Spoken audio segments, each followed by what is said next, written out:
Hello and welcome to the Wolfchase Toyota Insider on the Memphis Tiger Network. I'm Jeff Brightwell alongside head coach Daron Schoenrock, and coach conference play has started. You went down to Tulane, the Green Wave, won a couple close games. They won the series 2 games out of 3, but going on the road in Conference USA and getting at least a road win is not a bad thing. You've got a win under your belt. You've got a road win under your belt. So now you kind of look forward to an 11-game homestand. But let's kind of review the weekend at Tulane and go back to the Friday night game.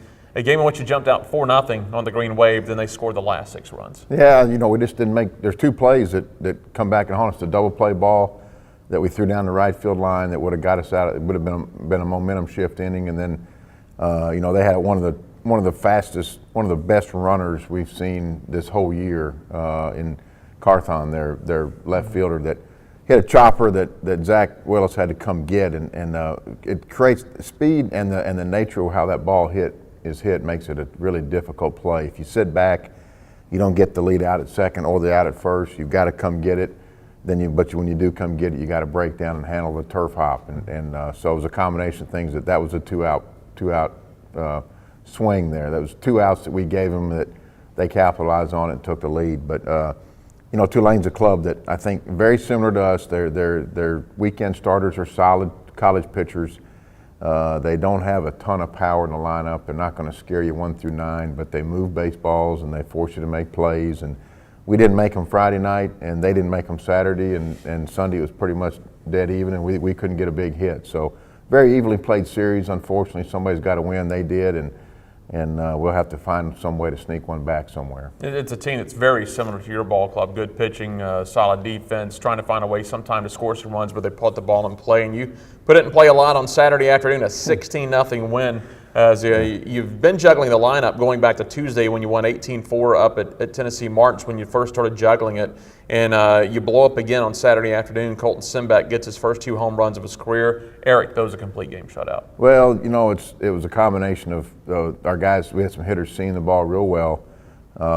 We had a good plan of attack for their pitcher. Bio it's been a very solid starter for him. We kind of turned him into a one-pitch guy. We laid off the changeup and the one that was down, that's been his plus pitch. And our hitters showed a little bit of maturity in understanding a game plan and how to turn a guy into a one-pitch guy. And then, we turn around and we make all the plays behind Eric. He just is in a mode of where now he can force contact early. He wasn't really going for a lot of strikeouts, pitched in the middle of the plate and used the changeup effectively and got a lot of fly balls and just cruised to a good win. It was a good team win. And he's given us some stability now on Saturday that is very encouraging. And Friday night is always a battle and a test of 2 offenses scratching against usually the best pitchers on staffs. And if you come out of Friday night with a loss, Eric, that Saturday game becomes very pivotal. And he's shown some very good stability there for us. And I'm happy with what he's doing.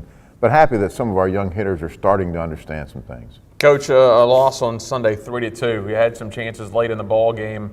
3 innings in a row, had that tying run in scoring position, just couldn't get them in. I know the 7th was the most frustrating because you had that runner at third with 1 out and just couldn't get a ball in play. Yeah, and really the frustrating thing, Jeff, and I look down and I start evaluating at bats. The first 4 innings, we had a lot of guys on against Napoli, and we made him command the zone, which was a game plan. He gave us some freebies. We were unable to do anything with those. We actually got out and ran and stole some bases some. I think that game was played in 3 segments. The first 3 innings we didn't take advantage of some freebies. We weren't really squaring him up and hitting him all over the yard. He gave us some opportunities. The middle part of the innings we started getting a few opportunities that we couldn't execute, and then late in the game, we were just – anytime you got to rely on 2-out hits, it's not good. But thought Alex and John pitched very effectively, did what we asked them to do offensively. We're 1 hit away in the early part of the game to blowing it open. We're 1 hit away from tying it in the middle, and then 1 hit away from winning it late. So keep putting our guys in those opportunities. We still have some guys that have to understand offensively who they are and creating an identity individually, and that's what it's starting to happen with some of our guys, and the more that we shuffle the lineup around to try to build an offense that's going to attack certain types of pitching, you'll see some guys moving around defensively possibly.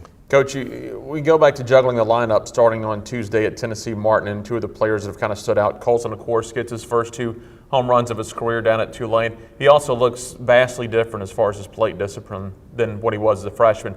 Then Austin Hadfield has gotten 4 of the last 5 starts now, or 3 of the last 4 starts for you in this last week. He's done the little things. He's put the ball in play. He's gotten a couple of hits. He runs the bases well. He plays good defense. You've got some young guys that are now pushing the few upperclassmen you have for playing time. Yeah, this sophomore class, we always felt like is very special. There's some very special position players in that class. A lot of them got kind of indoctrinated a little earlier than they wanted last year, and they're starting to grow up. Some of them, like Austin, and Colton, played a little bit last year, not a whole lot. We brought them in, along slowly. You're talking about a Tucker Tubbs and a Beeler and a Carter White and a Keaton Aldridge getting thrown in there right out of the gates last year. So we were able to bring a couple of them along a little slower. They're responding the way we want them to. Where you may not see them in there every day now, where the burden and the way the world gets put on them, but picking and choosing moments to get them in there, I think, is the key to their development. And they're producing. And as long as and the dilemma that we have is trying to find a way to get our 8 best offensive players in there, understanding that whichever guy is not catching between Nathan Rupiper, Carter White, and Keaton Aldridge, one of those guys potentially could be the DH that day too, because they're all pretty offensive guys. So good problems to have. I'm happy for those 2 guys getting opportunities.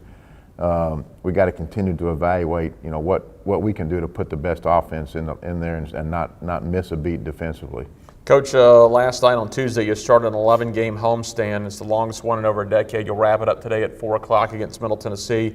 Very tough Houston team coming in this week. You got Ole Miss midweek. This 11-game homestand, really, if you want to sit back and look at it, could end up being kind of a make-or-break type of homestand for you. It's going to determine where you stay around 500 or where you make a little bit of a jump to make a run late in the season. Yeah, we've had the schedule's set up kind of strange this year. A lot of home games early, and then got on the road for a good little slice of time there, and now we're back home again. So, we talk a lot about the protection of home, the comfort of home, and you look around at records, and even the great teams that surface in every conference each year, their record on the road is never as good. And, you'll look at the league champion from our league, and whatever they are at home, whatever they are overall, their road record will be a little bit under that.